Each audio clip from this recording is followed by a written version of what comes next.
You never forget the sound of something knocking from the dark below. Back in 2019, I was 29, living alone in a small rental home on the outskirts of a quiet suburb in Oregon. The house was nothing special, just a weathered one-story with old pipes, squeaky floorboards, and a cramped backyard. It was cheap and came with a basement, which I mostly used to stash unused tools and secondhand furniture. I moved in during early spring, and at first, life there was totally normal. Sure, the house had its quirks, like a cabinet in the kitchen that always swung open and plumbing that rattled when you used hot water. But that's just old house stuff. The only thing I didn't like was the basement. The entrance was right beside the guest bathroom. The door was heavy and always stuck a little, and the only light switch for the basement was placed halfway down the stairs. That meant you had to walk down into pitch black before you could turn on the bulb. The first time I went down there, I felt off. Not scared exactly, but tense. The air was thick, the corners stayed dark, and it reeked faintly of damp wood. Still, I had no reason to linger, dumped my stuff, closed the door, and moved on. That changed in late October. I'd just gotten off work. It was around 3 a.m. I worked nights as a janitor at a nearby medical office, so I was used to getting home when everything was dead quiet.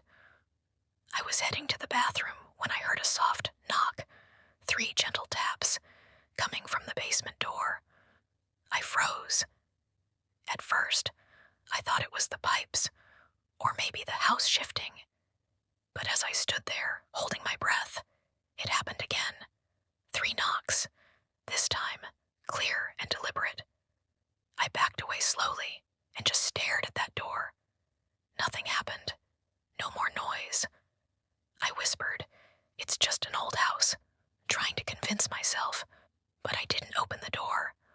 I locked myself in the bedroom and stayed up, wide-eyed, with the TV on for company. Eventually, I dozed off. Next morning, I checked the basement, opened the door, walked down with the flashlight, turned on the bulb. Everything was exactly as I'd left it. No prints in the dust, no open windows, no signs of disturbance.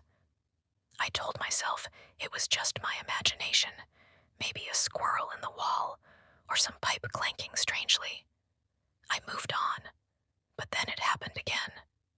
A few nights later, I was brushing my teeth when I heard another knock, just one this time, louder, firmer, like someone had slammed their knuckles into the wood. I opened the bathroom door. The hallway was still. The basement door remained shut. I stepped closer and pressed my ear against it. For a moment there was silence. Then, breathing. Quiet, slow, steady breaths, coming from just the other side. I backed up fast and locked myself in my room again. That morning, I called my landlord, Ben. Told him I thought someone might be sneaking into the basement somehow. He was doubtful, but promised to stop by. He came later that day. Together, we searched the basement, checked every window, corner, and crack. No break-ins, no critters, nothing weird at all. I didn't push it. I sounded paranoid even to myself. For about a week after that, it was quiet again. I started thinking I really was just overtired or imagining things.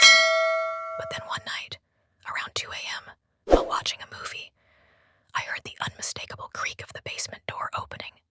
Not a slam, not a knock. A slow, dragging creak, like the hinges were giving in. I sat up and muted the TV. The sound continued. I got up and peeked into the hallway. The basement door was wide open. I hadn't touched it, hadn't even walked near it in days. I grabbed a flashlight and approached. I didn't have anything to defend myself with, but I had to know. I reached the top of the stairs and shined the light down. Darkness. The light bulb didn't turn on when I flipped the switch. Burned out. And then footsteps. Heavy, slow, unmistakably human.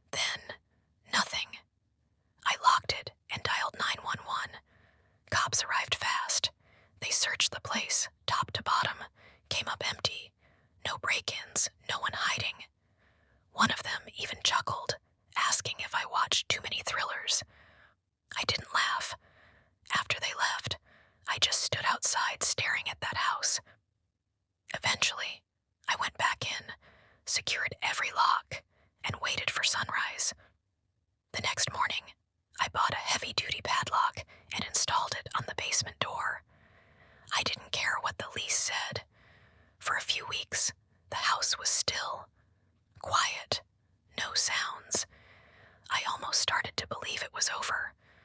Until one night, I got home and saw the basement door was cracked open. The padlock lay broken on the floor.